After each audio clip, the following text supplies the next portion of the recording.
So another big challenge that couples therapists face is that the couple can often get highly escalated, reactive, having fights in the room quite vociferously, and especially inexperienced therapists really don't know what to do. Just how do you handle that? Well, the first thing is to handle it, that the therapist needs to be able to take control, to interrupt and take control of the session, interrupt the argument. How? Usually these moments can give an opportunity to catch the cycle in the room. So calling it out, that's how one way is to call it out and to work with the present process. That's a very effective way to manage the reactivity. Having partners turn and talk to you. I'll say, look at me, talk to me.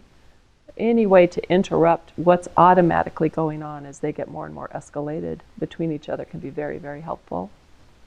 Okay, so let's look at some examples of this. And first we're going to see some examples with John and Nydia.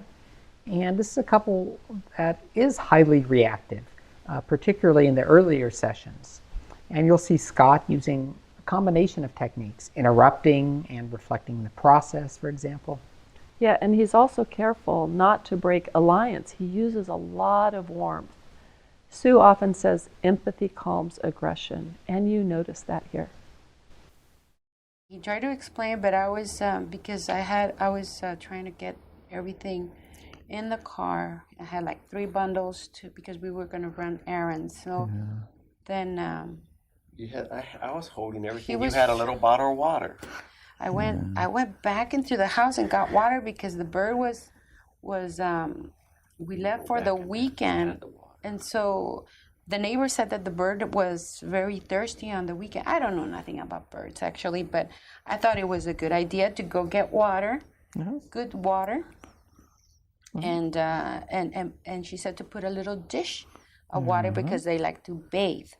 So when I got the little dish of water, I threw it out, and he saw me. He was just looking at me, and he had the bags that needed to go to the car, and I was just changing the water. Anyway, he saw me throwing the water, and then he says, "What are you doing? I just changed that." So he didn't know what was happening, and I said, "I changed the water," and I said, "You know what?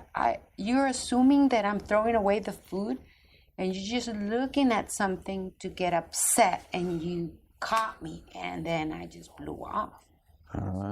That's what happened. See how she's judging me that I'm looking to catch her? She's looking at me to see what I'm waiting for you. I'm washing, I'm doing the clothes, I'm cleaning, I'm doing all this stuff, and he doesn't look at that. He looks that I'm throwing away the... So let's slow down for a bit. Let's slow down, John. Okay.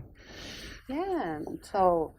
He's looking at me. He's just looking at me to see if I'm laying. Okay. If I want to see the TV, I can't because he doesn't want to see the TV. Stop.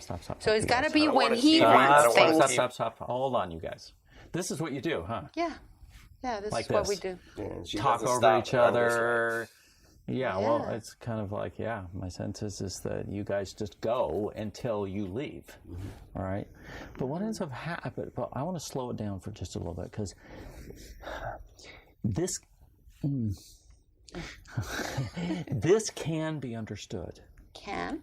Yes, we can understand this. We can figure this out, and it's going to be really helpful once we do. Okay? How in the world? I'm so patient. Yeah, well, hold on a second here, because there's a whole nother level, I think, that you guys may be missing.